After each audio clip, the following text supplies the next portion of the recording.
പല തലമുറയിൽ പെട്ട ആളുകളെ ഒരു കുടിക്കീഴില് ഒന്നിച്ചു കൊണ്ടുപോവുക, ഒരേ ലക്ഷ്യത്തിലേക്ക് നയിക്കുക എന്നൊക്കെ പറയുന്നത് ഇക്കാലത്ത് കുറച്ചധികം ബുദ്ധിമുട്ടേറിയിട്ടുള്ള പരിപാടിയാണ്. അപ്പോ ഇപ്പോ എടുത്തു നോക്കുകയാണെങ്കിൽ മാഷ് കുറേ കാലമായിട്ട് ഈ ഒരു മേഖലയില് ഒരുപാട് പേരെ ഒന്നിച്ചു കൊണ്ടുപോകുന്നുണ്ട്. പല തലമുറയിൽ പെട്ട ആളുകളെ ഒന്നിച്ചു കൊണ്ടുപോകുന്നുണ്ട്. അപ്പോൾ ആ ഒരു അനുഭവം എങ്ങനെയാണ്?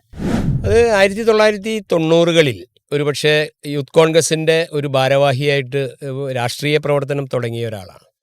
ആ രാഷ്ട്രീയ പ്രവർത്തനം നടക്കുമ്പോഴാണ് സൊസൈറ്റി തിരഞ്ഞെടുപ്പിൽ മത്സരിക്കുന്നത്. അതിനെ തുടർന്ന് 2003 ഇന്ത്യൻ നാഷണൽ കോൺഗ്രസിൻ്റെ പാവറട്ടി മണ്ഡലം പ്രസിഡൻ്റാവുന്നത്. പിന്നീട് 2005 പഞ്ചായത്ത് പ്രസിഡൻ്റാവുന്നത്.